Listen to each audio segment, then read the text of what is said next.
Die Gefahr eines Atomkrieges ist real und keine bloße Horrorgeschichte.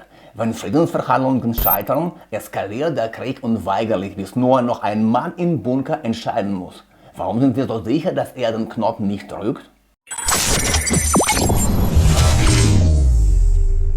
Wenn Versuche, Frieden zu schließen, scheitern, geht der Krieg nicht einfach weiter. Er verhält sich wie ein in die Ecke gedrängtes Tier.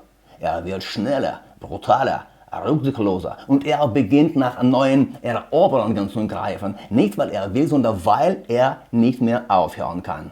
Ganz einfach gesagt, wenn jetzt kein Ausweg gefunden wird, treten wir in die Phase der Eskalation ein. In die Phase, in der jeder nächste Schritt schlimmer ist als der vorherige.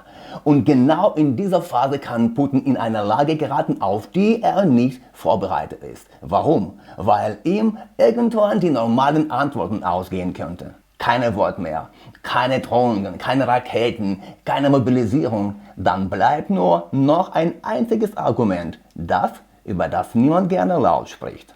Stellt euch folgendes Bild vor. Die Ukraine druckt systematisch, konsequent. Ein klares Bild dafür sind die Vorgänge in Kupiansk. Die Stadt, deren vollständige Einnahme Putin erst letzte Woche verkündete, ist heute wieder vollständig von russischen Kräften befreit. Und das riesige, millionenstarke Russland merkt plötzlich, dass es auf diesem gigantischen Eisbahnkorridor von Kaliningrad bis Wladivostok nichts mehr entgegenzusetzen hat. Nicht, weil es keine Menschen gäbe, nicht, weil es kein Metall gäbe, sondern weil alles, was man in den Ofen werfen konnte, bereits verbrannt ist.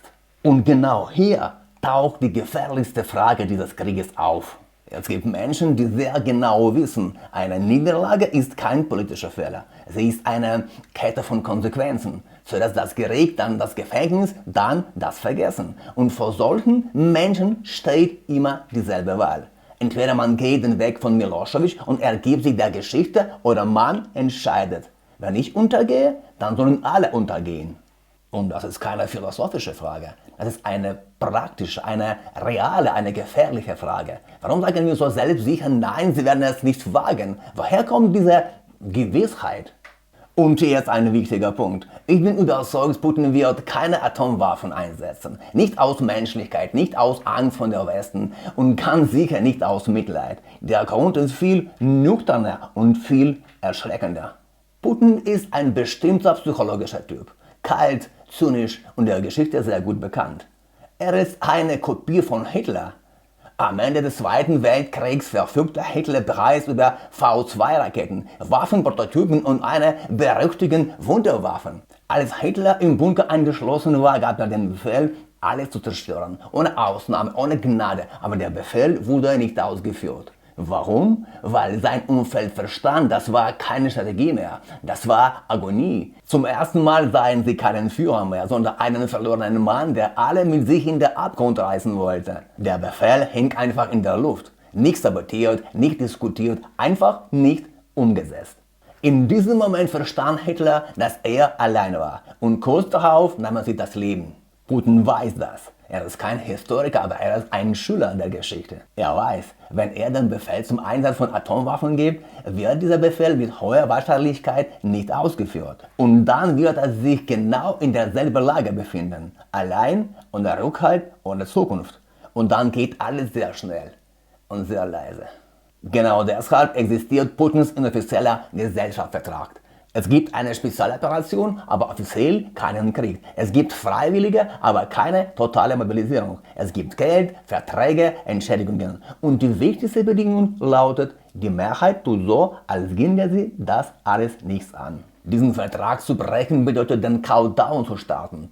Eine Mobilisierung à la steht auf, du riesiges Land, wäre Putins Ende. Er weiß das. Deshalb sucht er keinen Vorwand für Atomwaffen oder einen totalen Krieg. Er sucht seinen Gleiwitz, Version 2.0. Putin lebt nicht in heute, er lebt in Szenarien. Er hat seine Zukunft längst durchgerechnet. Siege, Niederlagen, sein eigenes Alter. Er hat sich selbst noch ein paar Jahrzehnte zugestanden, einen großen Teil davon an der Macht. Er ist aber kein Mann der letzten Schlacht. Er ist ein Mann des langen Krieges. Er hat noch Ressourcen. Ein Land mit über 100 Millionen Menschen.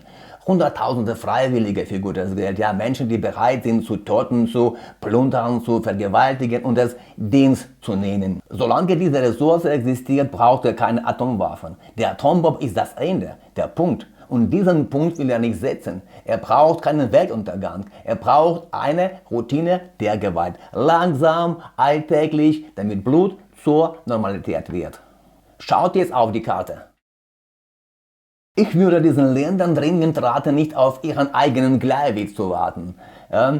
Und vor allem nicht auf selbsternannten Friedensforscher Daniel Ganser und ehemaliger Söldner Thomas Gast oder Journalisten wie Patrick Babs zu hören, die erzählen, Putin sei berechenbar und bla bla bla. Manche dieser Experten verstehen sehr genau, woher der Wind weht. Und ich habe das Gefühl, einige von ihnen haben vielleicht längst ihre Spezialausbildung hinter sich. Nicht militärisch, ideologisch. Aber es gibt noch ein Gefühl. Ich glaube, die zivilisierte Welt ist müde. Müde von Lügen, müde von Zynismus, von immer neuen roten Linien, die schneller verschwinden, als sie gezogen werden. Die Welt sieht den Widerstand der Ukrainer, hört die Mütter, die ihre Söhne begraben, die Frauen, die mit Kindern ohne Männer zurückbleiben, die Kinder, die unter Trümmern weinen nach der nächsten präzisen Bombardierung. Und wisst ihr was? Ich glaube, die Entscheidung ist bereits gefallen. Sie wurde nur noch nicht ausgesprochen. Und diese Entscheidung fällt nicht zugunsten des Erben Hitlers aus. Er erwartet keine großen Ankündigungen, keine Warnungen. Die Geschichte waren selten im Voraus. Sie blättert einfach um. Wartet ab. Bleibt dran. Amen.